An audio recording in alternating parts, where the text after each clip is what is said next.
Audio Jungle.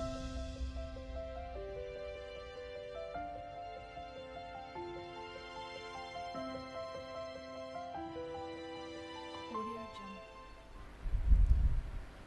Om Shanti. सभी बहुत प्यार से कहें ओम शांति। मुस्कुराकर कहिए, उमंग उत्साह से कहिए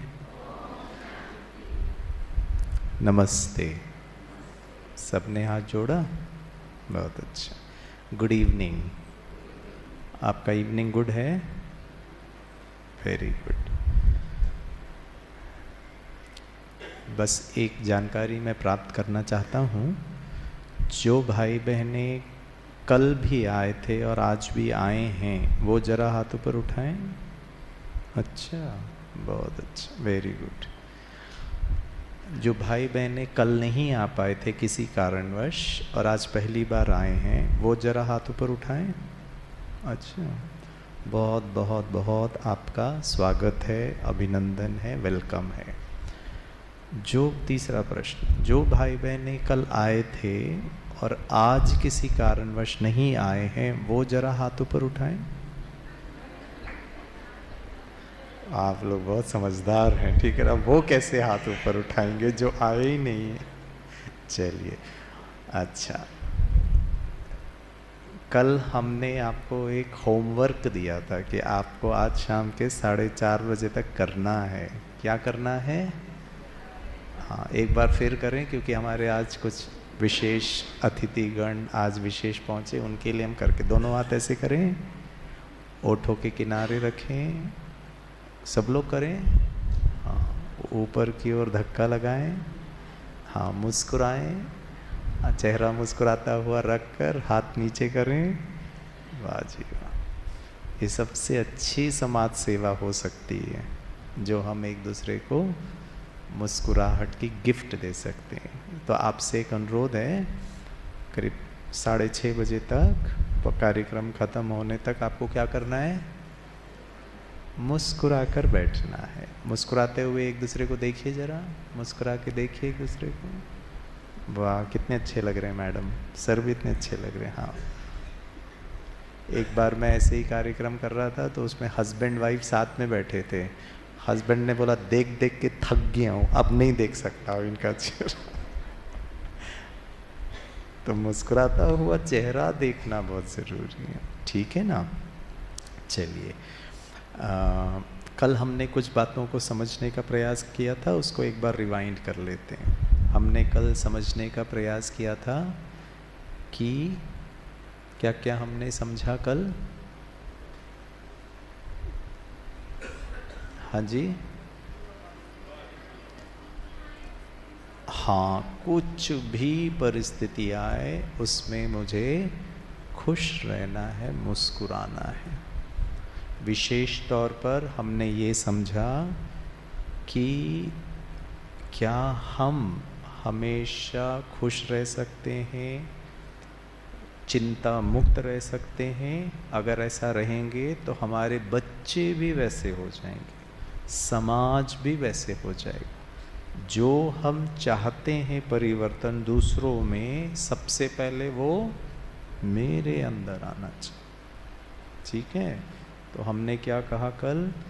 हमें अच्छा बनना है। मुस्कुराना माना अच्छा, और उसका प्रभाव हमारे स्वास्थ्य में भी पड़ता है। कल हमने चर्चा की थी देवी देवताएं। देवी देवताओं का जीवन कितना संघर्षपूर्ण था, लेकिन उनकी कभी तबीयत खराब हुई? कभी ऐसा लिखा, देखा आपने कहीं पर जहाँ पर देवी देवताओं को कैंसर हो गया हो? कहीं नहीं। और आज देखो हमारे जीवन में इतना ज़्यादा बीमारियां हैं, इतने ज़्यादा हॉस्पिटल्स खोल के रखे हैं। तो उसके लिए हमें खुश रहना है, शांत रहना है, शक्तिशाली रहना है, पॉजिटिव रहना है। ये रहना कैसे है, वो आज हम आपके साथ चर्चा करेंगे, ठीक है ना। एक बात हमें ये समझना है कि मेरे जीवन में आप लोगों को टेंशन होता है?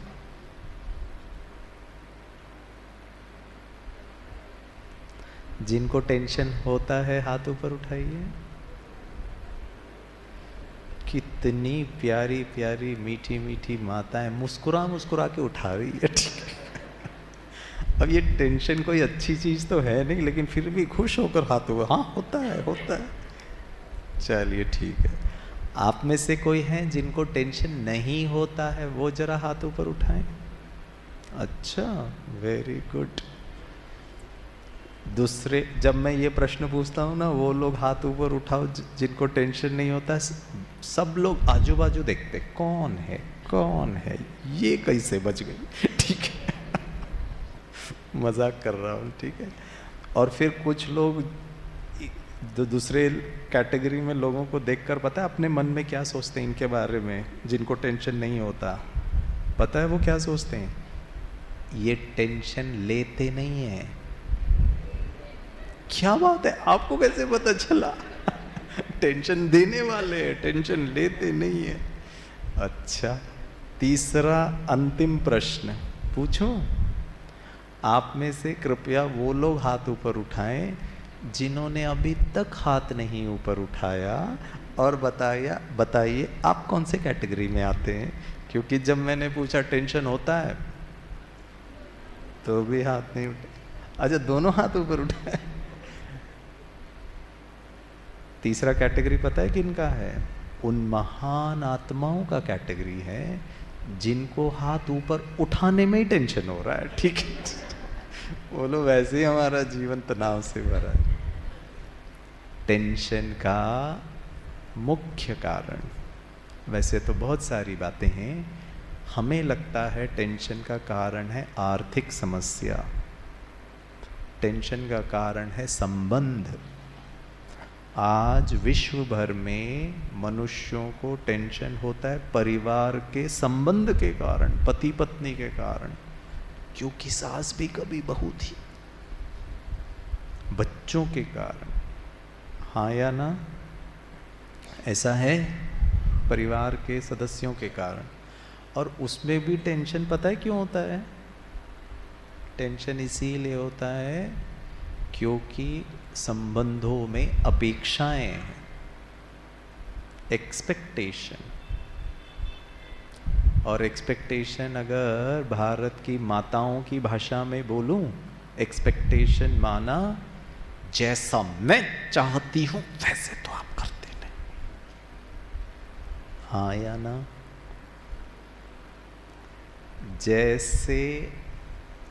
जैसे दूसरे चाहते, दूसरा कोई भी व्यक्ति हो सकता है, जैसे दूसरे चाहते हैं वैसे आप, मतलब मैं, हमेशा करते हैं। हाँ बोलिए, कुछ नहीं करते। लेकिन जैसा मैं चाहता हूं, क्योंकि मैं पत्नी हूं, क्योंकि मैं पति हूं, क्योंकि मैं बड़ा हूं, क्योंकि मैं पिता हूं, अभी के अभी करो, तो फिर इक्वेशन तो बराबर ही नहीं है जी। जैसे दूसरे चाहते हैं उस पर मेरी मर्जी आ जाती है, सोचता हूँ, देखता हूँ, बताऊँगा, देखूँगा। लेकिन जब मैं चाहूँ तो आपकी कोई चॉइस, आपकी कोई मर्जी, आपकी कोई इच्छा नहीं, अब भी के अब भी करो, तो फिर इसमें तनाव हो जाता है। अगर मैं आपसे पूछूं अपेक्षाएं कहाँ से आई? कोई जबरदस्ती है क्या? बिना अपेक्षा के जीवन संभव नहीं है। मान लीजिए उदाहरण, शादी के मंडप में गिरीश भाई 7 फेरे ले रहा है और पत्नी के गले में वरमाला पहना रहा है, तो ऐसा हुआ क्या कभी? पंडित जी मंत्र उच्चारण कर रहे हैं और पंडित जी ने अपनी जेब से बंदूक निकाला और होने वाले पति गिरीश के कनपट्टी पे रख के कहा, आज के बाद अगर तूने पत्नी से एक्सपेक्ट नहीं किया, अपेक्षा नहीं किया, तो उड़ा दूंगा। कोई जबरदस्ती है क्या अपेक्षा करना? बिना अपेक्षाओं के जिंदगी संभव नहीं है क्या? हम तो ऐसे अपेक्षाएं करते हैं जैसे कि नहीं तो मर जाएंगे। और हम सब भली भांति जानते हैं कि अपेक्षाएं संबंधों में मधुरता लाने में बाधा क्रिएट करता है। माँ का बच्चों से अपेक्षा है। क्यों? बिना अपेक्षा के क्या हम एक अच्छी माँ नहीं बन सकते हैं? 100%। अपेक्षा आने से ही हम अच्छे नहीं बन रहे। आध्यात्मिकता हमें अपेक्षा रहित, अपेक्षा मुक्त संबंधों में मधुरता लाना सिखाता है। हमको सीखना पड़ेगा। और बचपन से लेकर अभी तक हमने सीख लिया, मान लिया कि अपेक्षाएं तो नेचुरल है। टेंशन का तीसरा कारण बच्चे।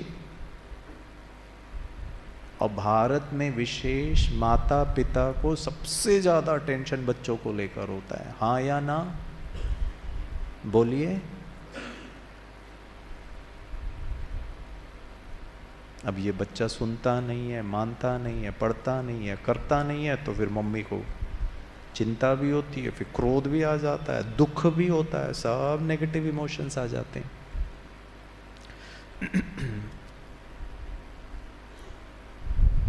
आपको मैं एक सिचुएशन बताता हूँ, ठीक है?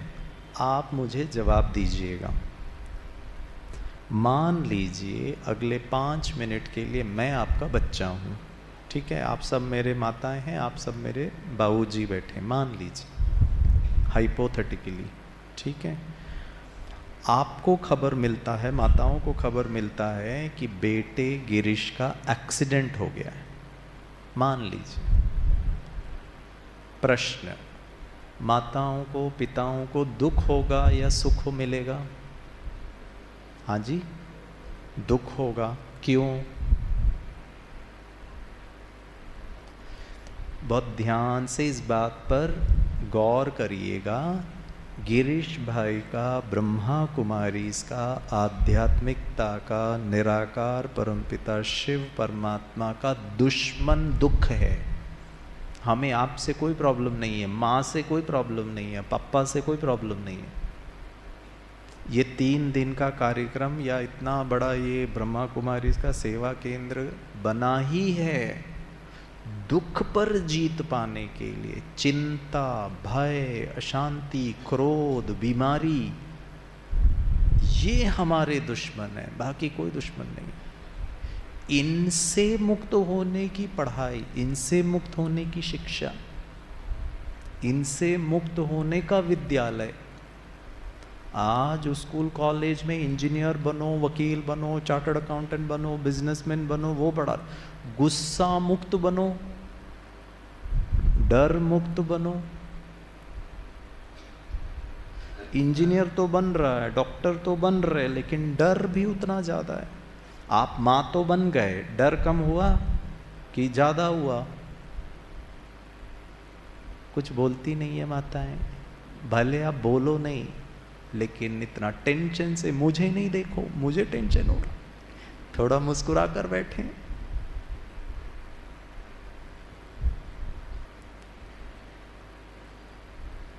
चलो छोड़ो, दुख क्यों होगा? एक माता जी ने कहा क्योंकि मां हूं। मैंने कहा मुस्कुरा के बोलो। अरे मां बन करके भी दुखी। इसका मतलब जब सिंगल थे तब अच्छा था कि मां बन के अच्छा?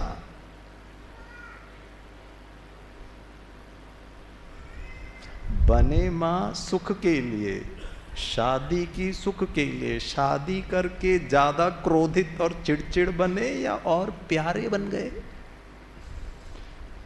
हमारे भाई लोगों के चेहरे से सब पता चल रहा है, ठीक है?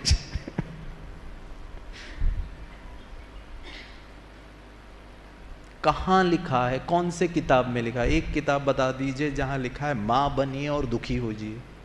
उल्टा कई जगह पे लिखा है मां बनने का सुख और अच्छा है।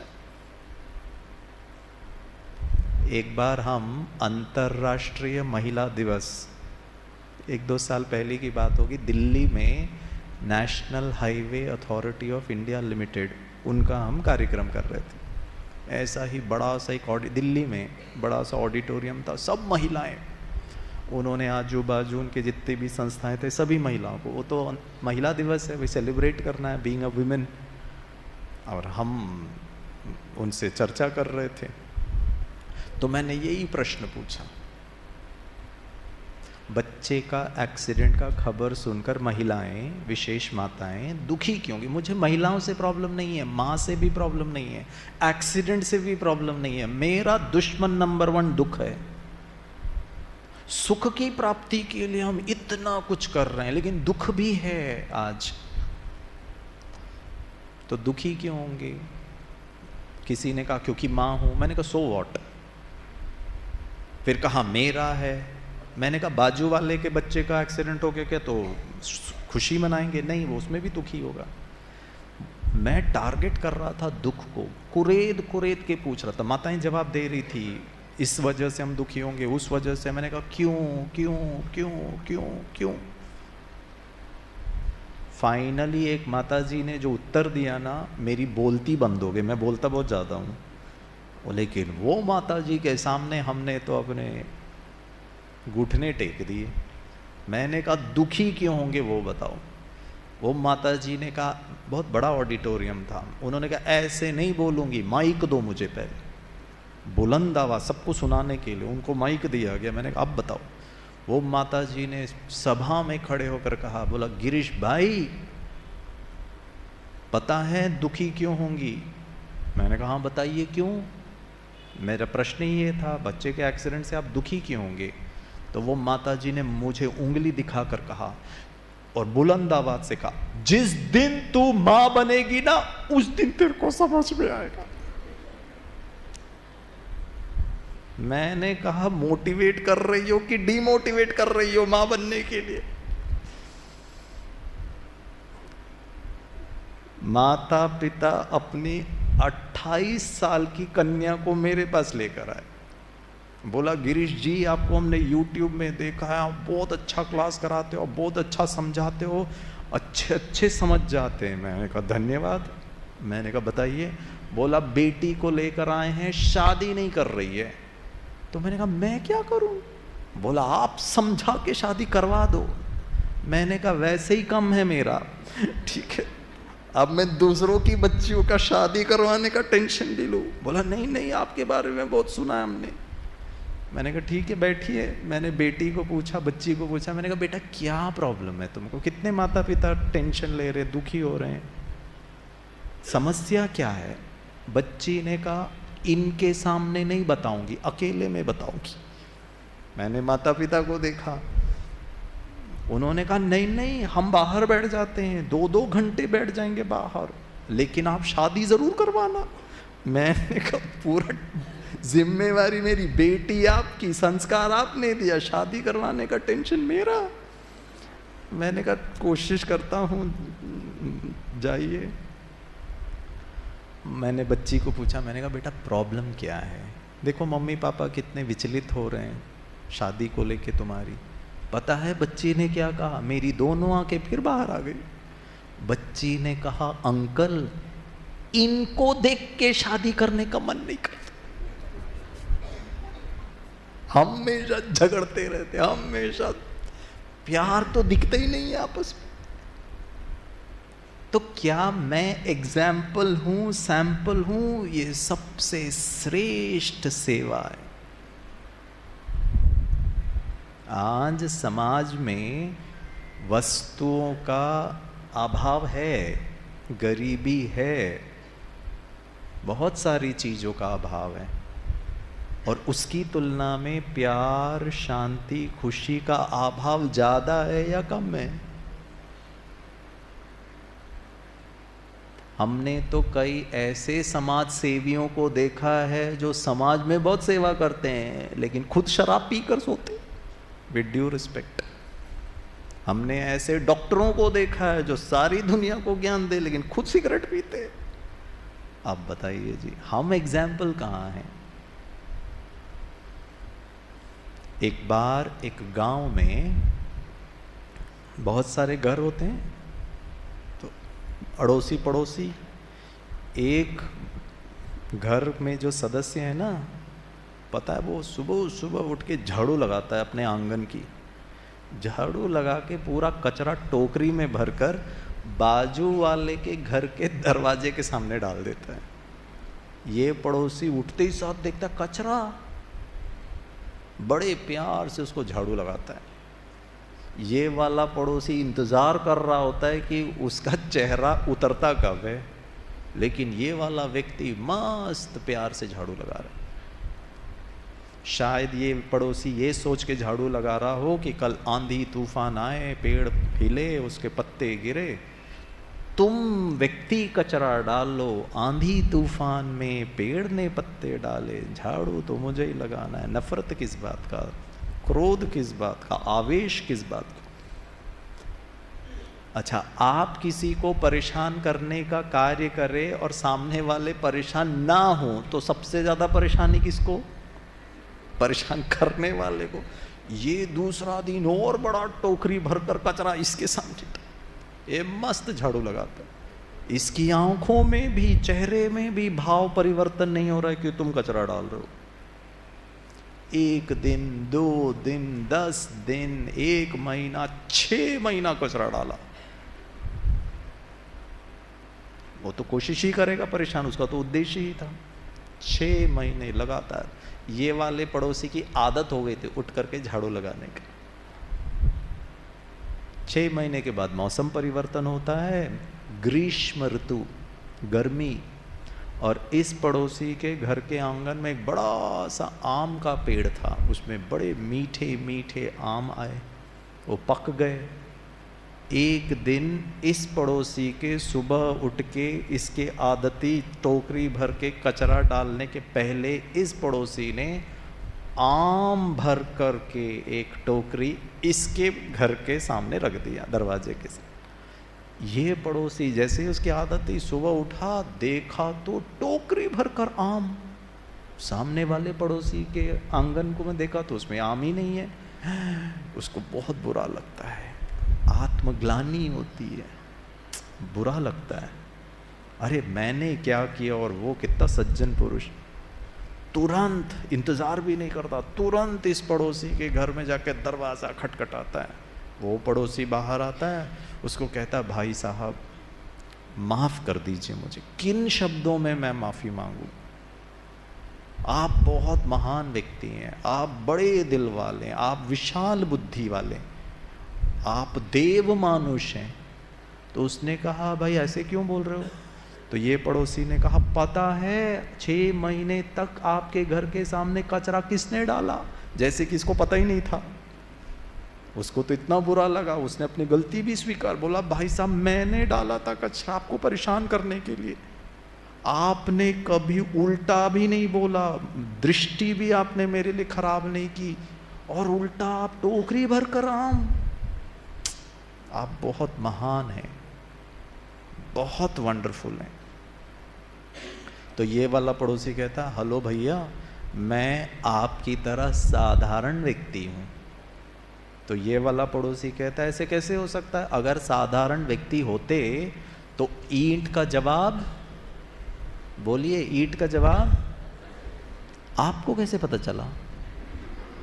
आप तो बड़े मुस्कुराते देव मानुष, ऐसी सब बातें याद दे रखनी चाहिए। ईंट का जवाब पत्थर से देते, और आपने तो कचरे का जवाब मीठे फल की टोकरी। अगर आप साधारण हैं तो फिर ईंट का जवाब पत्थर से क्यों नहीं दिया? पता है ये पड़ोसी क्या कहता है? बहुत वंडरफुल जवाब, बहुत ध्यान से सुनिएगा। ये पड़ोसी कहता है, जिसके पास जो होगा वही देगा ना।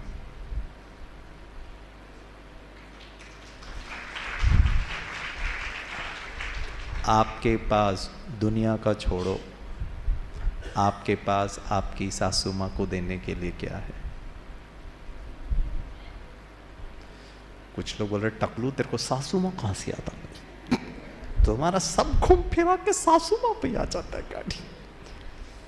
आपके पास अपने बच्चों को देने के लिए क्या है? आपके पास आपके पति या पत्नी को, दुनिया छोड़िए, घर से शुरू करिए। Charity begins at home. आप समाज सेवा करते हैं, बहुत वंदनीय हैं, बहुत आदरणीय हैं, बहुत महान हैं। आप अपने से छोड़कर दूसरों को दान दे रहे हैं, लेकिन खुशी का दान देने वाली एक संस्था का नाम बताइए। शांति का दान देने वाले एक संस्था का नाम बताइए। वस्तुओं का, हाँ जी, अरे भाई साहब, क्या मैं अपने आप में खुशी की खान, शांति का देवता, प्यार की अगरबत्ती, वो परमात्मा चाहता है, तब समाज श्रेष्ठ बनेगा, तब हमारा घर श्रेष्ठ बनेगा। लेकिन आज तो हमको फिर टेंशन है बच्चों के कारण। चलो माता जी को दुख हुआ बेटे के एक्सीडेंट की वजह से, चलिए क्यों हुआ छोड़ दीजिए, माँ है क्या कर सकते हैं। माता जी भागी हॉस्पिटल में, तब तक पिताजी ऑलरेडी पहुंच चुके थे और बेटे को ऑपरेशन थिएटर में लेकर गए। और बेटे का जब 2 घंटे का ऑपरेशन हुआ, बच्चे को देखा, पाँव के हिप से लेकर पाँव की नोक तक nut bolt screw steel rod सब लगाया। माता जी को चक्कर आ गया जी, बीपी लो हो गया, गंगा यमुना बहने लगी। माँ है जी। परमात्मा को पता कैसी माताएं चाहिए, करके दिखाइए। मदर टेरेसा वाली मम्मी, झांसी की रानी वाली मम्मी, मीठे आम देने वाली मम्मी, गंगा यमुना बहाने वाली मम्मी नहीं चाहिए। प्रजापिता ब्रह्मा कुमारी ईश्वरीय विश्वविद्यालय में परमात्मा ने माताओं, कन्याओं, बहनों को आगे रखा और कहा तुम्हारे द्वारा विश्व परिवर्तन के ताज बहनों माताओं पे रखा। चलो माता जी किसी तरह नॉर्मल हुई, बेटे को रूम में शिफ्ट किया गया। कुछ देर के बाद बेटे को होश आया। ठीक है, मेरे को जवाब चाहिए, आपको जवाब देना है। जब होश आया तो बेटे को दर्द फील हुआ। जब होश आएगा तो दर्द होगा, एनेस्थीसिया का इफेक्ट कम हो जाएगा।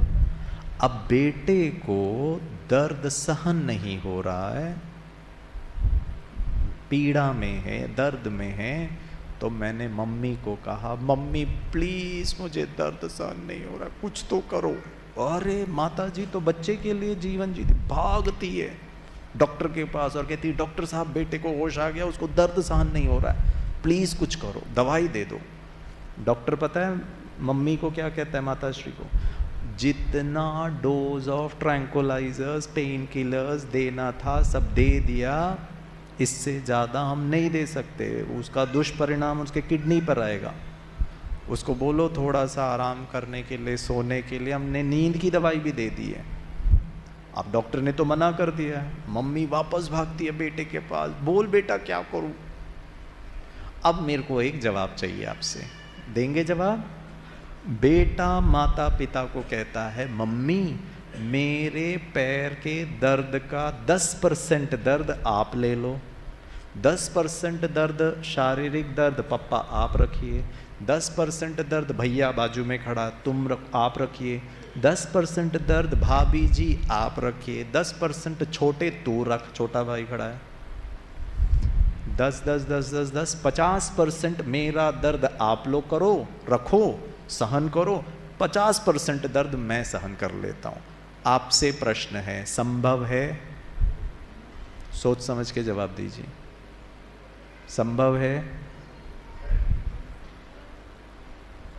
संभव है? दर्द ले सकते हैं? काश ये मेरे पप्पा होते, मैं तो पूरा 100% दे देता। कैसे? हाँ, मुस्कुराहट में। नहीं, मैं नहीं मुस्कुरा पा रहा हूं, आप लो मेरा 10% दर्द। ये सत्य है, दो लोगों के बीच आपस में दर्द ट्रांसफर नहीं हो सकता है। इसीलिए पता है क्या लिखा है शास्त्रों में, अकेले आया हूं। आगे बोलिए, क्या? इतनी जल्दी? अभी आने की जाने की बात कर रहे हो? थोड़ा अकेले रहना तो सीखो। आना और जाना पता है, लेकिन जीने में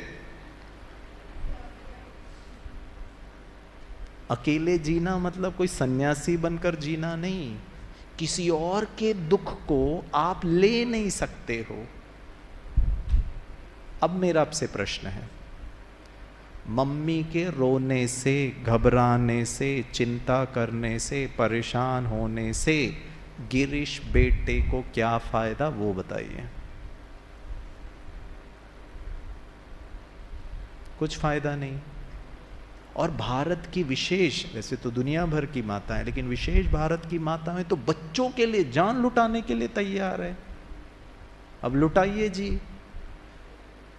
तो मेरा प्रश्न है, आप रो क्यों रहे हैं, दुखी क्यों हो रहे, परेशान क्यों हो रहे हैं?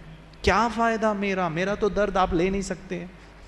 इस संसार में दो लोगों के बीच ट्रांसफर ऑफ हिसाब किताब संभव नहीं है। पता है क्या कर सकते हैं? अंग्रेजी में कहावत है, if you do not do what you can do, that is sin, पाप, करेक्ट। अगर आप वो नहीं करते हैं जो कर सकते हैं, और अगर आप वो नहीं करते हैं जो नहीं कर सकते हैं, तो पाप के भागीदारी नहीं है। मुझको दर्द हो रहा है लेकिन आप दुखी हो रहे हैं, और जैसे भाई साहब ने कहा बिल्कुल करेक्ट है सर, आप पता है आप क्या कर सकते हो? अरे बच्चे को गले लगा सकते हो, उसके कंधे पर हाथ रख सकते हो, उसको कुछ अच्छी अच्छी बचपन की बातें सुना करके उसके मन को दर्द से डाइवर्ट कर सकते हो। उस चार दीवारी हॉस्पिटल के कमरे के चार दीवारी में एक प्यार की, शांति की, खुशी की, पॉजिटिविटी की अगरबत्ती बन करके हम चार दीवारी का एनवायरनमेंट को, वातावरण को अच्छा कर सकते। एक तो मैंने एक्सीडेंट किया, मम्मी हर दिन कहती थी, 10 बार कहती थी, बेटा धीरे गाड़ी चलाना, धीरे गाड़ी चलाना। धीरे, हम सुनते कहाँ हैं जी आजकल के बच्चे, हम तो फास्ट गाड़ी चलाए, टक्कर मार दी, देखो ये हाल हो तो क्या। अब बच्चे को भी गिल्ट है, अफसोस है कि मैंने गलती कर दी, माँ की बात नहीं मानी, और मेरे गलती से माँ रो रही है, बाबूजी का मुंह उतरा हुआ है। मेरा आपसे प्रश्न है, मैं आपकी आंखों में आंसू देखकर दुखी होकर, क्या मेरा हीलिंग फास्ट होगा या डिलेड होगा? आप बताइए जी, अच्छी मम्मी कहाँ है? और हम तो ऐसे रोते हैं जैसे कि वो हमारा परम धर्म है।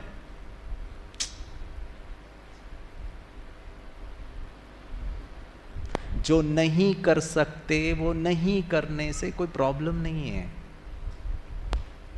लेकिन जो कर सकते वो नहीं करने से प्रॉब्लम है।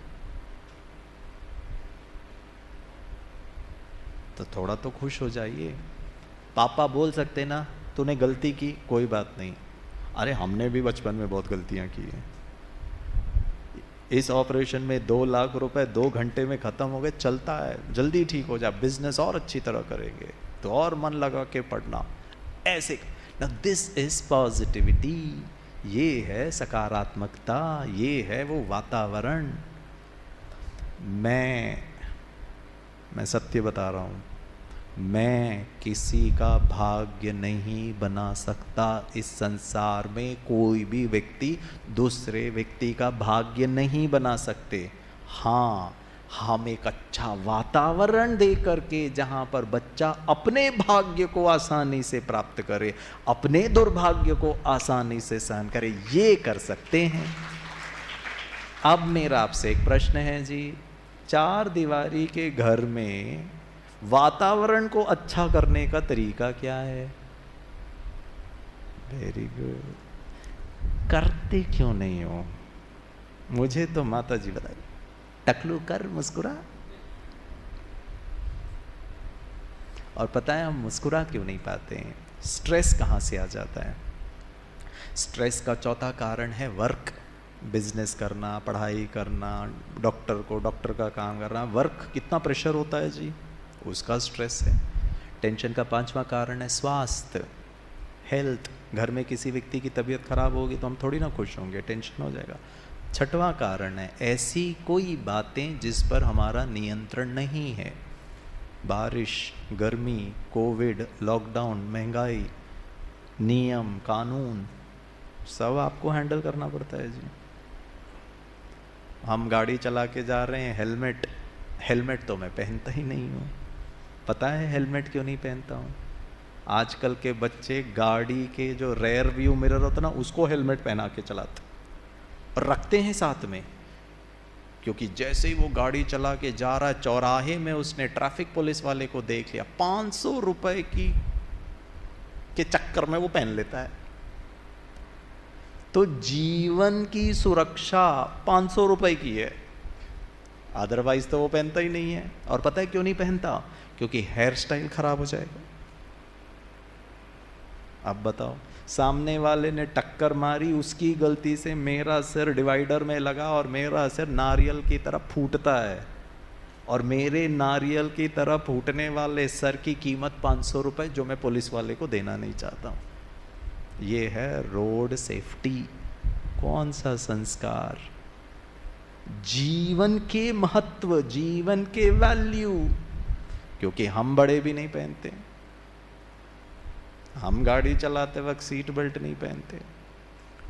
जब सीट बेल्ट नहीं लगा सकते तो फिर जीवन के प्रति हमारा, और हम कैसे समाज का निर्माण कर रहे हैं? चलिए छोड़िए। 7वां कारण टेंशन का, समय नहीं है। अपने लिए समय नहीं है, दूसरों के लिए बहुत समय है। अपने साथ खुद को चार्ज करने के लिए, बैटरी को चार्ज करने के लिए टाइम नहीं है। और 8वां कारण है, मैं वहाँ नहीं पहुँच पाया हूँ जहाँ मुझे होना चाहिए। हम अपनी ही अपेक्षाओं के तले इतने दब जाते हैं, ऐसा लगता है कि मेरी इच्छा है कि मेरा बेटा IIT निकाले, बेटी की अच्छे घर में शादी हो जाए, मेरा गांव में अपना घर हो, माता पिता के लिए अलग घर हो। अपनी भी इच्छाएं होती हैं। मेहनत कर रहा हूँ लेकिन ये सब कुछ नहीं हो रहा है तो बड़ा तनाव हो जाता है। 8 कारण मैंने आपको बताए, बहुत ध्यान से सुनिएगा इस बात पर। ये 8 कारण हमारे जीवन का टेंशन का कारण नहीं है। ये सब जीवन की वास्तविकताएं हैं, सत्य है। सत्य है कि शायद मेरा और मेरी पत्नी का जमता नहीं है।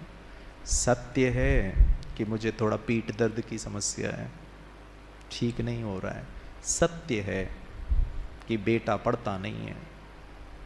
सत्य है कि ऑफिस का बहुत टेंशन है। सत्य है कि मेरा और मेरी सासू माँ का नहीं जम रहा है। सब सत्य है, महंगाई बहुत ज़्यादा है, जिस रेट में इनकम आ रहा है उसके डबल रेट से इन्फ्लेशन बढ़ रहा है। सब सत्य है, हाँ या ना? प्रश्न, आपको और मुझे तनाव क्यों हो रहा है? मुझे और आपको तनाव इसलिए हो रहा है क्योंकि मैं इन सब वास्तविकताओं को, सत्यताओं को किस प्रकार से सामना करता हूँ, उसके आधार पर मेरे जीवन में तनाव है या तनाव नहीं है वो प्रमाणित होता है। अगर मैं शक्तिशाली हूँ इन सब वास्तविकताओं से तो मैं तनाव मुक्त जीवन, अगर मैं इन सब वास्तविकताओं को हैंडल करने में कमज़ोर हूँ, अर्थात मेरे जीवन में मेरा टेंशन का कारण एक ही व्यक्ति है। वो कौन है? हाँ जी, बिल्कुल करेक्ट, मैं स्वयं। बच्चा एग्ज़ाम लिखने जाएगा तो एग्जामिनेशन पेपर के आधार पर वो ज़्यादा सफल होगा या खुद की मेहनत, समझ, होशियारी से ज़्यादा सफल होने का आधार है? प्लीज़ बताइए। क्योंकि वही पेपर 60 बच्चों को आ रहा और एक बच्चे को 100 में 100 मार्क्स मिल रहा है और एक फेल हो रहा है। अगर एग्जामिनेशन पेपर ही सब कुछ होता तो सब फेल होने चाहिए। तो इसको कैसे 100 में 100 मिला? मतलब उसने उतनी मेहनत की, दिमाग लगाया, पुरुषार्थ किया या समझ। ठीक है ना? तो मेरे जीवन में मेरा दुख का, टेंशन का, गुस्से का कारण कौन? क्या माताएं कुछ बोल ही नहीं रही? हाँ, एक साथ सुर और ताल में कहना मैं, ठीक है? अब ठीक लगे तो कहना, जबरदस्ती नहीं है। कुछ लोग बोल रहे टकलू हमसे हमारे, आपके बारे में नहीं कह रहा हूं, आप तो बहुत अच्छे हैं। चलिए, मेरे जीवन में मेरा टेंशन का कारण, कोई बोल ही नहीं रहा है, हाथ नहीं उठाइए, जोर से बोलिए। अच्छा ऐसे ही बोलिए जोर से, मैं। अरे तो बोलना आता है, ठीक है? मेरे जीवन में मेरा दुख का कारण, काश आपके घर वाले सुन पाते। आपका बच्चा मंदिर में जाके 2 नारियल चढ़ाकर कहता, भगवान जी प्रार्थना सुन ली, पहली बार मम्मी अक्कल की बात कर रही है। क्योंकि हम घर जाते साथ एक ही डायलॉग बोलते, तुम लोगों की वजह से, तुम लोगों की वजह से। और यहां क्या कह रहे हो? जोर से बोलिए। आहा, तो सुधरना किसको है? बोलो बोलो। हमें में वो भी आ गए, हमें नहीं मुझे। और हम सुधार किसको रहे हैं? एक बार मैं गुजराती लोग ना बहुत स्मार्ट होते हैं। एक बार मैं गुजरात में कार्यक्रम कर रहा था, माताएं ज्यादा थी। मैंने कहा मेरे जीवन में मेरा टेंशन का कारण, कोई जवाब ही नहीं दे रहा था। मैं नहीं बोलना चाहता था, मैं उनसे बुलवाना चाहता था। मेरे को लगा इनको बात समझ ही नहीं आई है। मैंने कहा जोर से जवाब देना। बोला हाँ हाँ हाँ। मैंने मेरे जीवन में मेरा टेंशन का कारण, तो मैंने इशारा करके बताया। सबने एक साथ कहा आप। मैंने कहा आप नहीं, मैं। बोला आप ही हो, भाषण कर रहे हो, बोर कर रहे हो, खत्म करो, घर में जाना है, चपाती बनाना है। अरे इतना कंफ्यूजन छा गया था, किसी को समझ ही नहीं आ रहा था कौन है टेंशन का कारण। आप और मैं और आप, ठीक है ना? आप भी बहुत अच्छे हैं, ठीक है? मैं कौन? मैंने तो बोल दिया जी। आपको गुड न्यूज़ बताता हूँ। मेरे जीवन में मेरा सफलता का कारण, सुख का कारण, समृद्धि का कारण, स्वास्थ्य का कारण, पॉजिटिव थिंकिंग का कारण, जोर से बोलिए कौन? ऐसे कैसे हो सकता है जी? दुख का कारण भी मैं, सुख का कारण भी मैं। 2 मैं हैं क्या? हाँ, ये समझना है। ये मैं अर्थात किडनी, लिवर, हड्डी, मांस, पेशियां। मुझे याद आता है, आज से काफ़ी वर्ष पहले हमारे ब्रह्मा कुमारी में बहुत सारे प्रभाग बने। जैसे हमारा समाज सेवा प्रभाग है, उसके अंतर्गत आप सभी समाज के अति विशिष्ट, जो आपने समाज के लिए इतना योगदान दिया, उनके लिए कार्यक्रम रखा गया, हमारा समाज सेवा। ऐसे ही हमारा एक बिजनेस विंग है। तो हमको कहा गया, बॉम्बे की बात है, कि आपको बिजनेस कंपनी में जाकर स्वप्रबंधन करना है।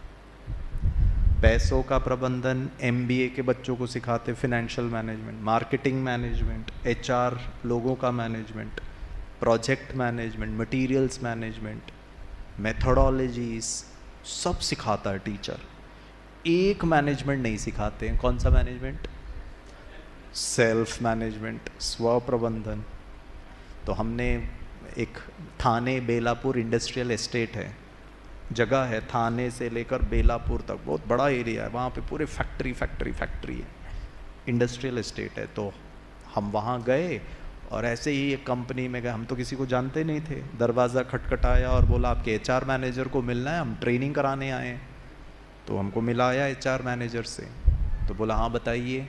मैंने कहा सर हम प्रजापिता ब्रह्मा कुमारी ईश्वरीय विश्वविद्यालय से आए हैं। आपके लोगों को स्वप्रबंधन, मैनेजमेंट तो आप सब अच्छा जानते हैं, तभी तो कंपनी चला रहे हैं, लेकिन सेल्फ मैनेजमेंट। तो उन्होंने कहा ये तो बात बिल्कुल करेक्ट है, अगर स्वयं का मैनेजमेंट अगर कर लिया तो बाकी सब मैनेजमेंट अच्छा हो जाएगा जी। तो हमने कहा सर मैं आया हूँ, आप अपने लोगों को बिठा दीजिए, मैं करा देता हूँ कार्यक्रम। उन्होंने कहा ऐसे थोड़ी ना कर सकते हैं, अरे आप आराम से आइए, हम उसका ऑर्गेनाइज करेंगे, लोगों को बिठाएंगे। अभी तो हमारे लोग काम कर रहे हैं, मेरा प्रोडक्शन रुक जाएगा और आपके कार्यक्रम के लिए मैं अपना प्रोडक्शन नहीं रोक सकता हूँ। मैंने कहा सर चलो छोड़ो, जो लोग खाली बैठे उनको बिठा दो। बोला नहीं ऐसा नहीं होता है। मैंने कहा 10 लोगों को बिठा दो कैंटीन में, मेरे को कोई हॉल भी नहीं चाहिए, माइक भी नहीं चाहिए। वो माने नहीं। मैंने बहुत कोशिश की। मैंने कहा सर हमने डॉक्टर APJ अब्दुल कलाम जी के साथ 8 साल रिसर्च किया, समय मिलेगा तो मैं आपको शेयर करूंगा। और स्वप्रबंधन का हमारे शरीर पर, स्वप्रबंधन का जीवन के सफलताओं पर, स्वप्रबंधन का संबंधों में मधुरता पर बहुत प्रभाव पड़ता है। हमारा A ग्रेड कंसल्टेटिव स्टेटस है यूनाइटेड नेशंस के साथ। हम यूनाइटेड नेशंस को शांति के लिए कंसल्ट करते हैं। मैंने बहुत कुछ बताया। भारत की वर्तमान राष्ट्रपति प्रेसिडेंट द्रौपदी मुर्मू जी, वो ब्रह्मा कुमारी इस मेडिटेशन करती है। जब उनके जीवन में बहुत संघर्ष का समय चल रहा था तो उन्होंने मेडिटेशन का आधार लेकर अपने मन की अवस्था को ठीक किया। आपको उनकी कहानी आप YouTube में चेक करेंगे ना, तो वो उनका अनुभव है कि कैसे राजयोगा मेडिटेशन के कारण उन्होंने अपने आप को संभाला। उनके जीवन में इतनी समस्याएं आई थी। तो मैं तो वो HR मैनेजर को इम्प्रेस कर रहा था कि मेरे को कार्यक्रम दे दे, वो तो इम्प्रेस ही नहीं हुए। उन्होंने बोला गिरीश अभी नहीं कर सकते, आप आराम से आइए, 6 महीने के बाद जब हमारा प्रोडक्शन थोड़ा कम हो जाता है तब हम अच्छा बड़ा प्रोग्राम करेंगे, सबको बिठाएंगे। अब वो माने ही नहीं तो मैं क्या करूं। मैंने कहा ठीक है सर। मैंने अपना visiting card, telephone number, email ID सब दिया, tata bye bye good night सब किया। मैंने कहा ठीक है सर अभी जाता हूं, आप फ़ोन कर दीजिएगा। जाते जाते उनके कैबिन के उनका जो कमरा था उसके दरवाजे में खड़े होकर मैंने उनसे एक प्रश्न पूछा। वो प्रश्न मैं आपको भी पूछता हूँ। मैंने उनसे पूछा हु आर यू, आप कौन हैं। भाइयों और बहनों, ये आप कौन है का एक दूसरा गलत भाव भी होता है। उन्होंने वो भाव पकड़ लिया।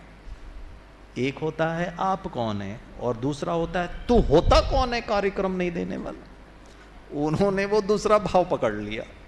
मैंने तो नहीं पूछा था कि तुम होते कौन हो कार्यक्रम नहीं देने, मैंने तो पूछा आप कौन है। उनको आया गुस्सा, खड़े हुए आंखें बड़ी की, टेबल रखा था उसने उन्होंने थप्पी लगाया और उंगली दिखाकर मुझे कहा mister Girish don't you know, क्या तुम नहीं जानते हो मैं यहाँ का HR मैनेजर हूँ। वो ये बताने का प्रयास कर रहे थे बेटा गिरीश तू मेरे उच्च अधिकारी के पास चले जा तो भी अब कार्यक्रम नहीं मिलेगा। क्योंकि उनको लगा कि मैंने उनका इंसल्ट कर दिया पूछ के आप होते कौन हो। मैंने बड़े नम्र भाव से हाथ जोड़कर सर को कहा, मैंने कहा सर आपके इस कमरे के दरवाजे के बाहर आपके डेसिग्नेशन बोर्ड, पद का विवरण लिखा हुआ है। मैं जानता हूं कि आप क्या करते हो। मेरा प्रश्न है आप कौन हो। किसी को भी पूछो आप कौन हो, doctor, businessman, chartered accountant, engineer, banker. मेरा प्रश्न आपसे ये आप हैं या जो आप करते हैं उसका विवरण है। मैं पेंटर हूं, मेरा आजीविका का साधन या कर्म या कार्य पेंटिंग का करता हूं, कौन सा करेक्ट है। 24 घंटे ही पेंटिंग करते रहते हैं क्या, वो आपका शरीर निर्वार्थ। मैंने कहा sir I am asking you who are you, you are telling me what you do. मैंने कहा आप कौन है। किसी को भी पूछो, आप HR मैनेजर हैं, एडमिनिस्ट्रेटिव हेड है, फिनेंस मैनेजर है, वो मुझे नहीं जानना है, वो आपका कर्तव्य है, वो आपने पढ़ाई किया है, बट आप कौन है। उन्होंने कहा पता चल गया मैं कौन हूँ। मैंने कहा बताइए कौन है। पता है उन्होंने क्या कहा, बोला मेरा नाम फलाना फलाना है।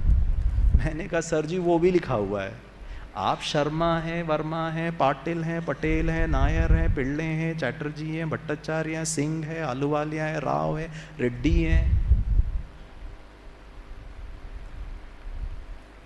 प्रश्न पूछूं, बच्चे आपके यहाँ पर हरियाणा में और विशेष सिरसा एरिया में बच्चे के जन्म के कितने दिन के बाद नामकरण समारोह होता है? कितने दिन के बाद? 7 दिन, 6 दिन। 6 दिन के बाद छोटू का नाम गिरीश, 7वें दिन। 6 दिन तक कौन था? चिंटू पिंटू रिंटू मिंटू।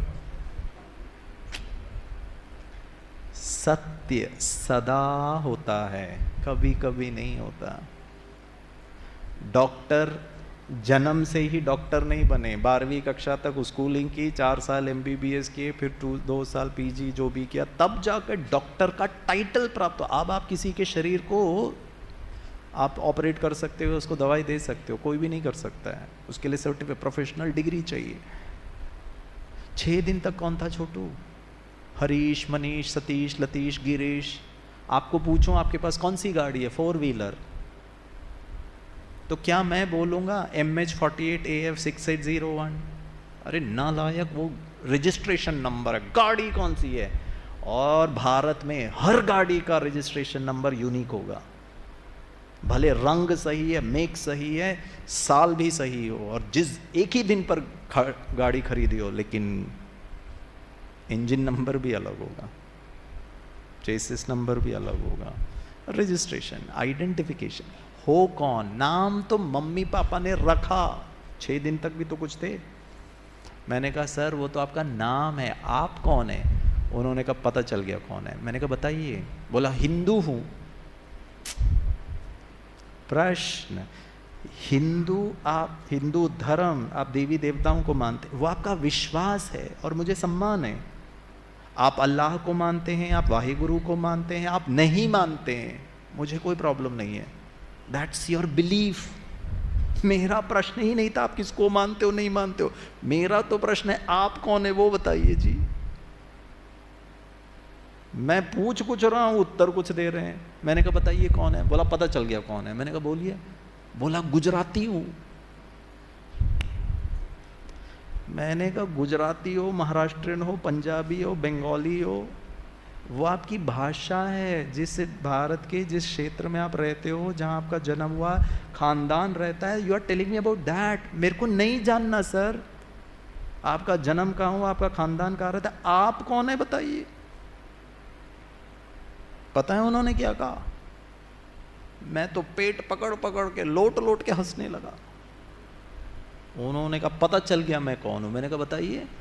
बोला पुरुष हूं। मैंने कहा सर टॉप फ्लोर खाली है, इसका ये मतलब नहीं है कि देख के समझ में नहीं आता है कि पुरुष है या महिला है। कोई मैं आपका रेलवे रिजर्वेशन फॉर्म नहीं भर रहा हूं, गिरीश फीमेल 50 साल। सर आप शरीर की रचना के बारे में बता रहे हो, पुरुष का शरीर, महिला का शरीर।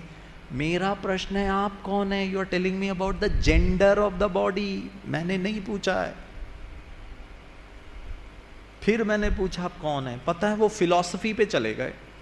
ये फिलॉसफी कभी कभी इतनी खतरनाक होती है ना, सुनने वाले तो छोड़ो, सुनाने वाले को भी नहीं समझ में आता बोलने वाला क्या बोल रहा है। मैंने पूछा कौन है आप? उन्होंने जो जवाब दिया ना, मेरी दोनों आंखें बाहर आ गई। पता है उन्होंने क्या कहा? मैंने कहा सर आप कौन है? उन्होंने कहा जो मैं हूं वही हूं मैं। मैंने कहा व्हाट? बोला जो मैं हूं वही हूं मैं। मैंने कहा ये जो क्या है? क्रिश्चियनिटी में मेरे मित्र थे, उसका नाम था जो फर्नांडिस। मैंने कहा ये जो कोई नाम है क्या? बोला नहीं नहीं जो मैं हूं वही हूं मैं। मैंने कहा ये जो कौन है? बोला जो दिख रहा हूं वही हूं मैं। मैंने कहा सर जी जो दिख रहे हो वो भी नहीं हो आप। उनको इतना टेंशन हुआ। पता है उन्होंने क्या कहा? उन्होंने कहा तू बता मैं कौन हूं। मैंने कहा मैं कहां से जानता हूं आपको? अरे आपको आपके बारे में मालूम होना चाहिए, मैं तो 15 मिनट पहले ही आया हूं। उन्होंने कहा इधर आओ। मैं तो दरवाजे में खड़ा था। बोला इधर आओ बैठो। मैं आके बैठ गया। वो उठे, दरवाजे के पास गए, दरवाजे को बंद किया, चिटकनी लगाई और दरवाजे के पीछे से हाथ रख कर कहा जाने नहीं दूंगा, पहले बता मैं कौन हूं। मैंने कहा किडनैप कर लो जी आप मुझको। कौन हूं मैं? इसका भेद दुख और सुख जो असत्य में दुख का कारण, सत्य में सुख का कारण, दोनों को संभालना है, दोनों का ध्यान रखना है। शरीर हो या नहीं हो, शरीर है कि नहीं है, ऐसे घूर के ना देखे, टेंशन हो जाएगा मुझे। माताएं तो ऐसे देख रही, बोला टकलू 5 बजे से सुन रहे, कुछ समझ ही नहीं आ रहा, तुम बोल क्या रहे हो। शरीर हो या नहीं हो, है ना, बोलिए जोर से। हाँ, तो हमारी जो मीठी प्यारी दीद बहन है ना, और जहाँ जहाँ मैं प्रोग्राम कर रहा, आज भी हम गए थे बीएड कॉलेज में प्रोग्राम किया, इधर किया वहाँ किया, सब लोग मेरे लिए ऐसे ही कहते हैं, आदरणीय गिरीश, प्रोफेसर गिरीश, डॉक्टर गिरीश, आदरणीय गिरीश, बीके गिरीश, श्री गिरीश, बहुत सम्मान देते हैं, सम्मान देना भी चाहिए। आप भी आएंगे तो हम आपके लिए ऐसे ही कहेंगे। हमारी दीदी, मान लो कल भी है हमारा कार्यक्रम, कल 4:30 बजे दीदी हम भी आए और दीदी आपको कहें, भाइयों और बहनों, हमारे बीच में आदरणीय गिरीश बॉडी पधार रहे हैं। आपके घर में डाइनिंग टेबल में आपका बच्चा खाना खाते खाते कहे, मम्मी बॉडी जरा पानी देना, पप्पा बॉडी जल्दी तैयार हो जाओ, आप बॉडी की वजह से मैं बॉडी स्कूल में लेट हो जाता हूँ, फिर टीचर बॉडी मुझ बॉडी को प्रिंसिपल बॉडी के पास लेकर मुझे मुर्गा बॉडी बनाते। हे भगवान, क्या बोल रहे हो? प्रश्न पूछूं? और अगर आपको लगता है ये शास्त्र की बात है, तो नहीं है, ये हम 24 घंटे मरते दम तक बोलते हैं। प्रश्न, बॉडी शब्द का इस्तेमाल कब करते हो? क्या बात है जी। आदरणीय गिरीश, सम्माननीय कौन है? और डेड बॉडी में ये आदरणीय गिरीश कहाँ चले गए? अब तो सिर्फ बॉडी रह गया। भेद देखो ना। तो अभी आदरणीय कौन है? नाक, नाक तो डेड बॉडी में भी रहेगा। आंखें, आंखें तो बॉडी में भी रहेंगी। टकलू सिर, वो तो शरीर में भी रहेगा। ऐसा कौन सा चीज है आदरणीय गया जिसको हम बॉडी बॉडी बॉडी कह रहे हैं? और ऐसा कौन सा चीज अभी है जिसके लिए हम बॉडी बॉडी नहीं बोलते? हाँ जी, उसको कहते हैं आत्मा। आपको एक और उदाहरण देते हैं, मुझे ना ये छोटे बच्चे बहुत अच्छे लगते हैं। एक बार हम छत्तीसगढ़ में प्रोग्राम कर रहे थे, ऐसे ही हॉल था, इतनी भीड़ और इतने बच्चे, बैठने के लिए जगह नहीं था। तो पता है क्या किया? सबको स्टेज में बिठा दिया, ये चिल्लर पार्टी को, छोटे मोटे जो है ना आजू बाजू, और बड़े मस्ती करते हैं लोग। कार्यक्रम हो गया तो फिर बच्चों को हमने सबको चॉकलेट और टॉफ़ी दी। 2-4 बच्चों को मैंने गोदी में भी बिठा लिया। तो उनकी माताओं ने कहा, सर एक फ़ोटो खींच लूँ? मैंने कहा ज़रूर खींचो जी, बच्चों के साथ तो हमें बड़ा आनंद आता है।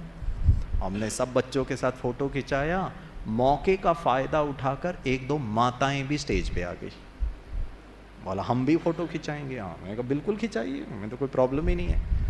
कुछ और माताएं इन माताओं को देख करके सोची, तुम कैसे खिंचाओगे, हमको भी खिंचाना। देखते देखते 8-10 माताएं स्टेज पे आ गई। इधर 5 माताएं खड़ी हैं, इधर 5 माताएं खड़ी हैं, मैं बीच में खड़ा हूँ। उन्होंने मोबाइल दिया भैया को, भैया भैया फ़ोटो निकालो। तो वो भाई ने कैमरा, मोबाइल कैमरा लिया और फिर हमको इशारा किया स्टेज में, अब थोड़ा नज़दीक आओ जी, फ्रेम में नहीं आ रहा है। तो यहाँ की 5 माताएं इधर धक्का मारे, इधर की 5 माताएं इधर धक्का मारे। 1-2 फोटो में तो मेरा ही फोटो नहीं आया था। ठीक है, अब आप जानते हैं माताएं थोड़ा हेल्दी भी होती हैं। भाई गिरीश भाई का तो देख ही लो जी, हम खाते पीते घर के ही नहीं नजर आते। यहाँ से भी धक्का, यहाँ से भी धक्का, और हम फोटो भी खिंचा रहे, शरीर टच भी कर रहा है। गलत नहीं है, भावना है, माताओं को इच्छा है, दिखाना चाहते हैं कि भाई हमने गिरीश भाई के साथ, मुझे कोई प्रॉब्लम नहीं था, ठीक है, फ़ोटो भी खिंचा दिया, बच्चे के ऊपर हाथ भी रख लो, हमने हाथ भी रख लिया। भावना होती है ना माताओं की, बच्चे का जीवन निर्विघ्न हो जाए, और हमने बहुत शुभ भावना से सभी को आशीर्वाद भी दिया। बहुत ध्यान से सुनिएगा। मान लीजिए अगले 2 मिनट में, मान लीजिए गिरीश भाई को हार्ट अटैक आ जाए, और हमारे भाई लोग स्टेज में आए, उन्होंने मुझे रिवाइव करने का CPR दिया, आर्टिफिशियल रेस्पिरेशन दिया, तब किया, डॉक्टर को फ़ोन किया, डॉक्टर भी इमरजेंसी में आ गए, चेक किया, पल्स रेट नहीं मिल रहा है और डॉक्टर ने डिक्लेयर कर दिया ही इज़ डेड। इसका मतलब गिरीश, जोर से बोलिए, ये बॉडी है और गिरीश कहाँ गया? माता जी। पूछा नहीं उसके पहले, इनको मेरे मरने के बाद कहाँ जाऊंगा उसकी संपूर्ण जानकारी। समस्या पता है क्या है? जीते जी गिरीश भटका हुआ है, मरने के बाद सारी दुनिया को पता है मैं कहाँ जाऊंगा, आप कहाँ जाएंगे, जीते जी भी बता दीजिए जी हम कहाँ जा रहे हैं। और मरने मतलब ये जानकारी तो देखो, माता जी ने ऐसे भी नहीं किया, ऐसे भी नहीं किया, मतलब सीधा 90 डिग्री 75 डिग्री भी टिल्ट सीधा। चलो छोड़ो, गिरीश तो गया, क्या बच गया? बॉडी। और पीछे एक भाई साहब बैठे थे, उन्होंने हमारे दीदी के पास गए और कहा दीदी मेरे को गिरीश भाई से मिलना था। तो दीदी ने कहा गिरीश भाई तो गए। मैंने नहीं, माता जी ने कहा ऊपर जी गिरीश भाई तो गए। तो दीदी ने भी भाई को कहा अगर इनको जाना ही होता और मुझसे पूछते तो मैं कहती कि कल शाम को 6:30 बजे जाओ, कल का कार्यक्रम भी पेंडिंग है जी, वो कौन करेगा, इतना भी जल्दी क्या था, वो ये तो मेरे को बिना पूछे ही चले गए। तो भाई ने कहा दीदी मेरे को गिरीश भाई से प्रश्न पूछना था, फोटो खिंचाना था। तो दीदी ने कहा क्या करूं, मुझसे तो आज्ञा तो ली नहीं, पहले ही चले गए, ठीक है ना। तो वो भाई वहाँ से आए और गिरीश भाई का डेड बॉडी यहाँ लिटा के रखा है, अब क्या करें भाई। वो भाई वहाँ से आए, स्टेज पे चढ़े, गिरीश भाई के डेड बॉडी में से चश्मे से उंगली डालकर आँखों को ओपन किया और मेरे बाजू में लेट के प्रश्न पूछूं, डेड बॉडी के साथ फोटो खिंचाओगे, हाँ या ना? कभी नहीं। और यहाँ टच करके फोटो खिंचा रहे हो, डेटॉल साबुन से भी हाथ नहीं धोते हैं, हाथ मिला करके। और किसी व्यक्ति के मरने के बाद यहाँ से 20 मीटर दूर वाला व्यक्ति भी घर में चला जाएगा, घर वाले पूछेंगे आप 6 बजे इतने जल्दी कैसे आए, कल तो 7 बज गए थे। तो ये भाई ने कहा अरे वो जो गिरीश भाई मुंबई से आए ना, बैठे बैठे सीधे, मैंने नहीं कहा, माता जी ने कहा ऐसे जाते, ठीक है, वो तो ऐसे चले गए। पता है घर की पत्नी क्या कहेगी आपको, बाथरूम में जाओ, बाथरूम में जाओ, किसी चीज को हाथ नहीं। और यहाँ बच्चे पे हाथ रखवा रहे हैं जी, कमाल है। और यहाँ 20 फीट दूर आप सीधे डुबकी लगा रहे हो पानी के अंदर कपड़े सहित। इतना घोर अपमान या फिर इतना सम्मान, किसके साथ फोटो खिंचाना चाहते हैं? अच्छा वो भाई ने फोटो खींचा और सारी दुनिया को भेज दिया व्हाट्सएप में, my self with professor Girish. क्या आपके पास वो फोटो आने से आप पता लगा पाओगे ये डेड बॉडी है या जीवित गिरीश है? नहीं। लेकिन फिर भी हम उस फोटो में भी यही नाक आएगा, अभी भी मेरे साथ फोटो खिंचाइए, यही नाक आएगा। उस डेड बॉडी में भी शायद यही तिल आएगा, यही लंबा नाक आएगा, ये गोरा चेहरा आएगा, उस डेड बॉडी में भी वही आएगा। लेकिन हमको उसके साथ नहीं फोटो खिंचाना है, क्योंकि वो तो गए, गिरीश जी तो गए। हमको गिरीश भाई, कौन है गिरीश भाई? जो मस्ती करता है, जो मजाक करता है, जो सुनता है, जो मुस्कुराता है। डेड बॉडी मुस्कुराएगा, आप लोग भाग जाएंगे वहां से, भूत प्रेत पिशाच। तो जैसे भाई साहब ने कहा, मोबाइल फोन में से सिम कार्ड निकालो, हेलो हेलो, गया सिम कार्ड। फिर क्या मतलब मोबाइल फोन का? गिरीश भाई भी गए, सिम कार्ड गया, आत्मा ने शरीर छोड़ा, अब ये शरीर बोल नहीं सकता है। तो मेरा आपसे प्रश्न है, ऐसी कौन सी शक्ति है जो मुझे मेरे मुख से बुलवा रही है अभी? कौन सी शक्ति है आंखों से दिखा रही है? डेड बॉडी में भी आंखें हैं, देख नहीं सकता। उसको हम कहते हैं एक चैतन्य शक्ति, जिसको आध्यात्मिक भाषा में आत्मा कहते हैं, रूह कहते हैं, सोल कहते हैं। वो मैं सुख शांति आनंद देगा। शरीर वाला मैं दुख चिंता भय, क्योंकि ये विनाशी है, इसका अस्तित्व आज है कल नहीं है पता नहीं। लेकिन आत्मा, कल मैंने आपसे प्रश्न पूछा था, मृत्यु पूछा था नहीं पूछा था मुझे याद नहीं है, मृत्यु सत्य है झूठ है? ब्रह्मा कुमारी इसका ज्ञान है, सत्य है, सदा और समान। आज तक इस संसार में कोई ऐसा व्यक्ति पैदा नहीं हुआ जिसने शरीर ना छोड़ा हो। गौतम बुद्धा ने भी शरीर छोड़ा, महात्मा गांधी जी ने भी शरीर छोड़ा, मेरी माता जी ने भी शरीर छोड़ा। प्रकृति का नियम है और समान है, महिलाओं के लिए भी, पुरुषों के लिए भी, संत महात्माओं के लिए, धर्म स्थापकों के लिए भी, गरीबों के लिए भी, अमीरों के लिए भी। कोई मुक्त नहीं हो सकता है। It's a truth. प्रश्न, मृत्यु को लेकर हम डरते क्यों हैं? मुझे प्रॉब्लम मृत्यु से नहीं है, डर से है। और डर का आधार देह, और डर से मुक्त होने का आधार आत्मा, अजर अमर अविनाशी। थोड़ा तो शिफ्ट करो।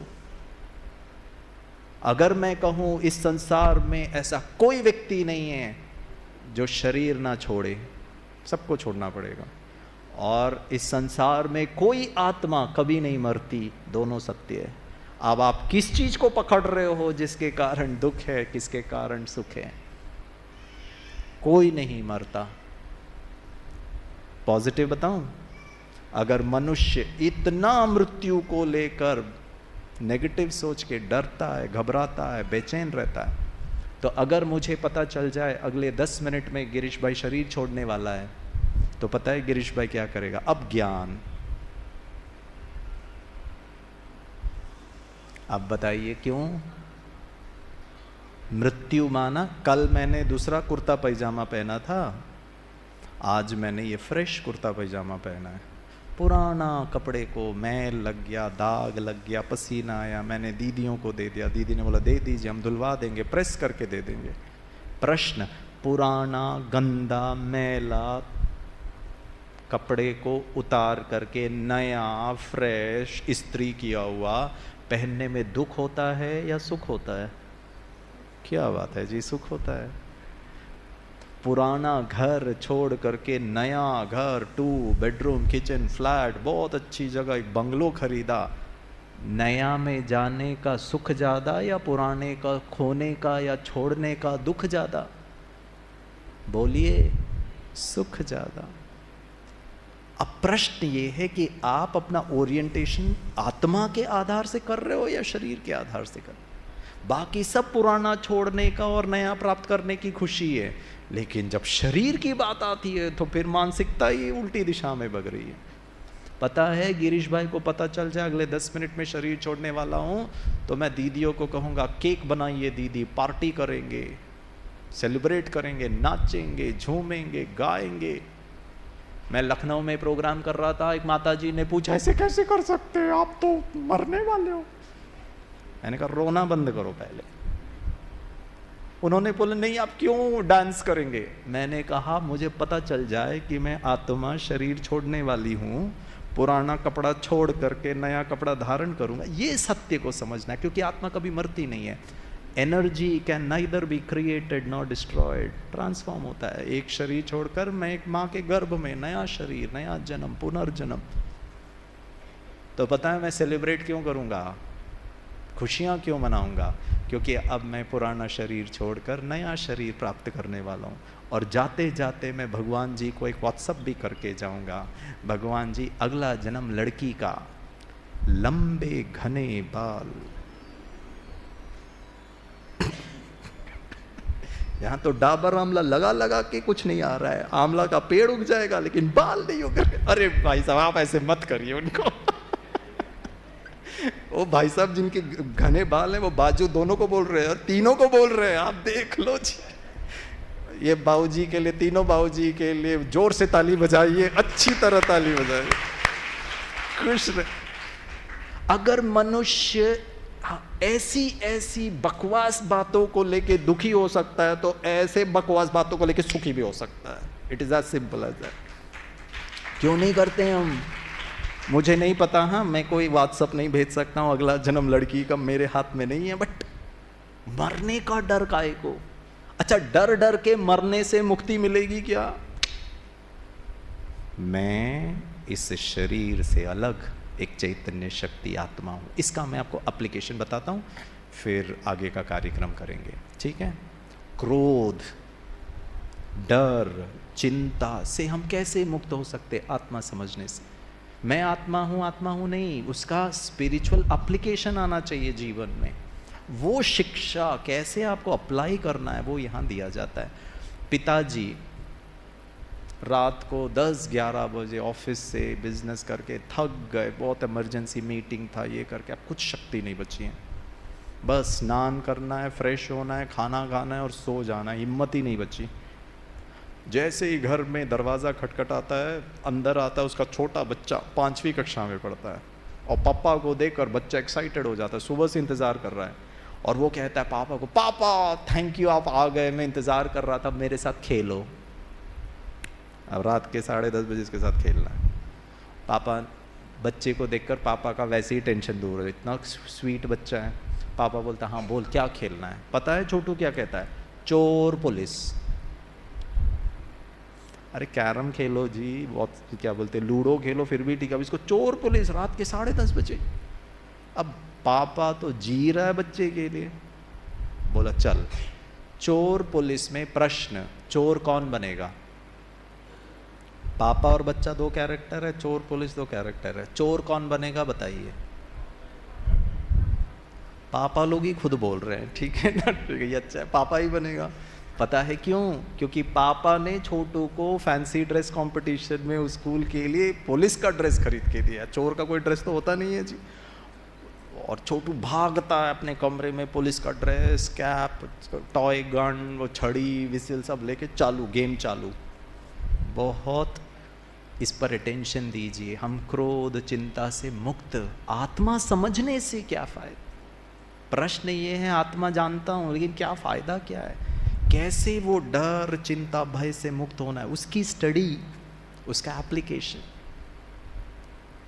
छोटू पुलिस बनता है, गेम शुरू, जैसे ही वो गेम शुरू छोटू को पावर आ जाता है, छाती फूल जाता है, आंखें बड़ी हो जाती है, आवाज बुलंद हो जाती है, और वो चोर को कहता है सच बता किसने चोरी की? लगाऊंगा खींच के, सच ऐसे ऐसे निकलेगा। चोर, नहीं मैंने कोई चोरी नहीं की, मैं तो था भी नहीं, प्लीज मुझे नहीं डरा, मुझे बहुत घबराहट। जितना चोर मतलब पापा डरे उतना छोटू माना पुलिस डराए।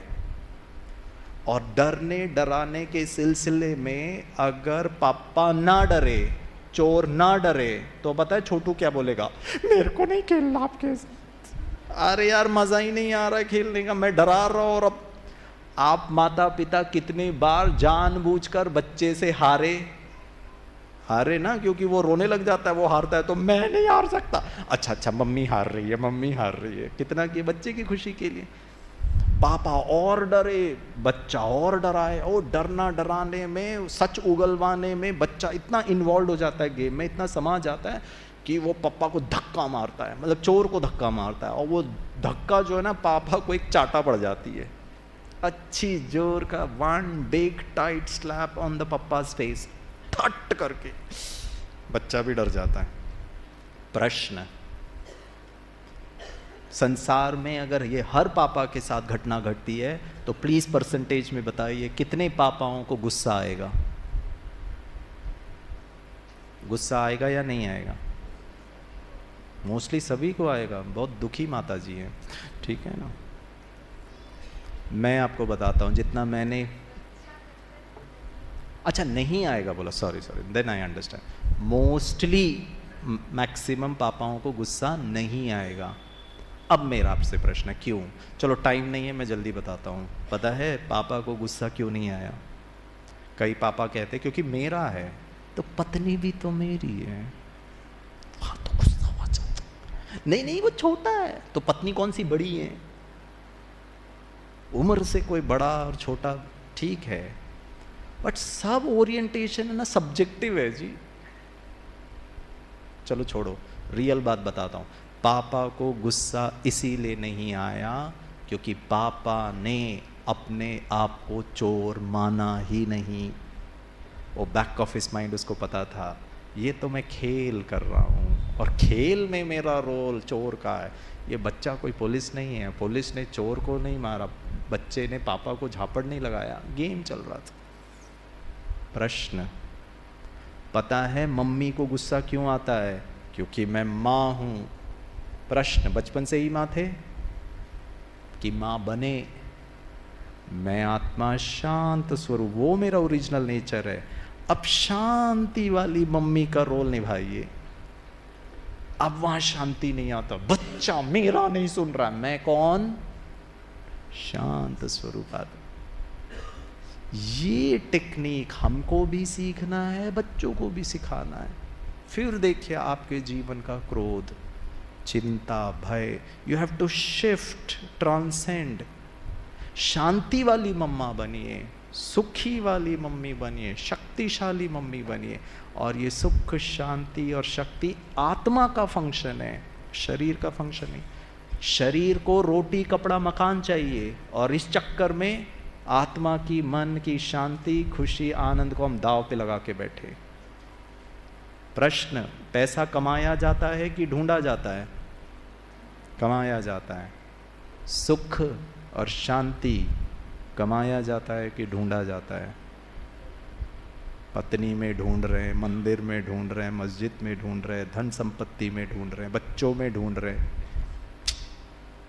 उसे भी कमाना पड़ेगा, और कमाने का तरीका है आत्मा समझ उस परमात्मा से। और कल मैं आपको बताऊंगा परमात्मा के साथ संबंध जोड़ने से हमारे जीवन के लगभग संबंधों में 90% प्रॉब्लम सॉल्व हो सकते हैं। बिना क्रोध किए बच्चों को कैसे संभालना है, उनको लेकर चिंता नहीं करनी है। मैंने आपको पहले भी कहा, आप मुस्कुराएं, अच्छी मम्मी, प्यारी मम्मी, क्योंकि आत्मा का गन्ना मीठा होता है कि कड़वा होता है? गन्ने को क्रश करिए, कड़वा जूस निकलेगा कि मीठा जूस? 3 बार 4 बार उसको क्रश करिए, लास्ट बूंद जूस भी मीठा होगा कि कड़वा होगा? मीठा ही होगा। होमवर्क नंबर 2, होमवर्क नंबर 1 ये था, कल शाम के 4:30 बजे तक का होमवर्क, गन्ना बनकर रहिए। अभी घर जाइए, सासू माँ आपको ऐसे पकड़े और निचोड़े। कौन सा जूस? गन्ने। पति लोग बोल रहे हैं जी गन्ने का जूस।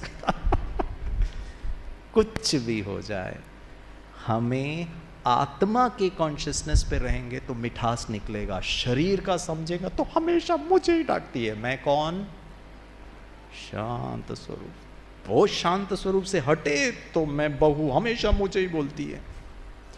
मेरे जीवन में मेरा सुख का कारण मैं आत्मा, मेरे जीवन में मेरा दुख का कारण शरीर, रोल। 24 घंटे जो जो आप रोल करें, किसी का पति हूँ, किसी का भाई हूँ, किसी का बेटा हूँ, किसी का मित्र हूँ, किसी का मालिक हूँ, किसी का नौकर हूँ। अच्छा पापा, अच्छा बेटा, अच्छा मालिक, अच्छा नौकर, अच्छा फ्रेंड, अच्छा अच्छा अच्छा अच्छा रहेंगे तो ये आम है। बच्चे से बात करो आम, पत्नी से बात करो आम, लोगों से बात करो आम। सामने वाला कचरा डाले तो है ही नहीं है जी कचरे का जवाब, मीठा आम, मीठा। हो सकता है?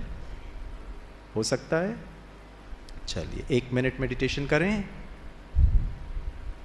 सीधे बैठिए।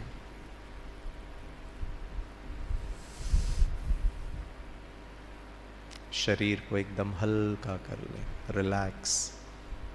पीठ को स्ट्रेट, आंखों को बंद करना चाहें तो बंद कर सकते हैं। मैं आपको कुछ चिंतन दूंगा, उसको फील करना, उसको महसूस करना।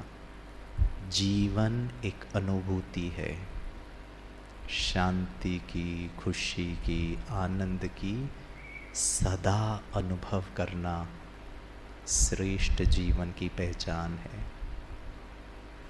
घर, परिवार, समाज, देश, पर्यावरण, गरीब, असहाय, सबकी मदद करते हुए, सब जिम्मेवारी निभाते हुए खुशी, शांति और आनंद महसूस करें। भ्रिकुटी के बीच जहाँ माताएं बिंदी लगाते हैं, भाई तिलक लगाते हैं, वहाँ मैं एक चमकता हुआ सितारा हूँ। यही आत्मा है, point of light, source of universal love. मैं आत्मा बहुत शक्तिशाली हूँ,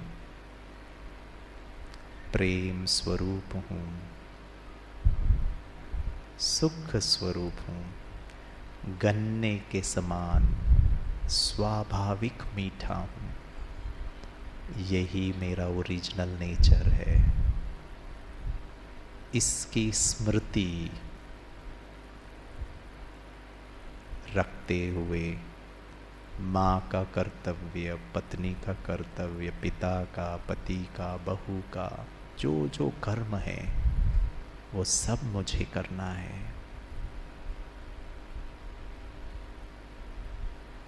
कितना आसान है ये जीवन। वाह जिंदगी वाह। आत्मा समझने से जिंदगी वाह। देह की लिमिटेशन, देह के विनाशीपन से चिंता, भय, हाय हाय जिंदगी हो जाता है। शरीर का मुझे ध्यान रखना है, इसकी संभाल करनी है, इसे एक्सरसाइज कराना है, इसे नींद कराना है, इसे पौष्टिक आहार देना है, और वो हम शायद करते भी हैं। आत्मा को शांति, सुख, आनंद ये हमें नहीं पता। आज से सकारात्मक चिंतन, शुभ चिंतन, गलत नेगेटिव भाव, क्रोध, चिंता, उससे अपने आप को हम दूर रखेंगे। कितना आसान है ये मानव जीवन। आत्मा समझने से सब कुछ सहज और आसान हो जाता है। परमपिता परमात्मा का दिल से धन्यवाद।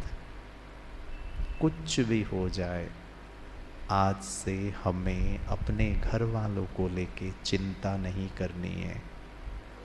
एक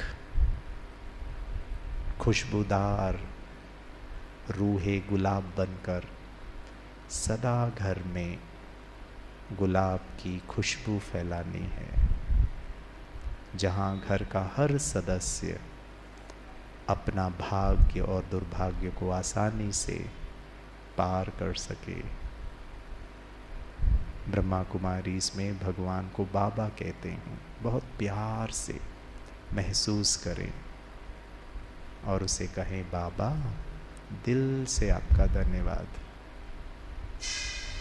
आपका दिया हुआ सहज ज्ञान हमारे जीवन में स्वाभाविक सुख शांति लेकर आता है।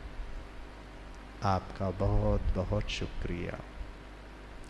ब्रह्मा कुमारी इसका शुक्रिया, हमारा श्रेष्ठ भाग्य का शुक्रिया कि सिर्फ हम अपना ध्यान नहीं रखते हैं, समाज की सेवा भी करते हैं। ये भी बहुत भाग्य की बात है। अच्छा फील करते हुए धीरे से आंखें खोलें और बहुत प्यार से कहें, ओम शांति। अपने दोनों हाथ को अच्छी तरह रब करें। उसी खुशी, शांति, शक्ति को महसूस करते हुए माथे के ऊपर, आंखों के ऊपर। Thank you. ओम शांति। कल शाम को 4:30 बजे मिलेंगे। तब तक 2 होमवर्क करना है। पहला और दूसरा, क्या बात है, गन्ना बन के रहना। आप सब सदा स्वस्थ रहें, सदा समृद्ध रहें, सदा आपके जीवन में खुशियां हो। इन शुभ आशाओं के साथ थैंक यू। ओम शांति। कार्यक्रम ख़त्म नहीं हुआ है, मेन कार्यक्रम अभी है। मैं माइक दीदी को हैंड ओवर करता हूँ। जोर से ताली बजाएं।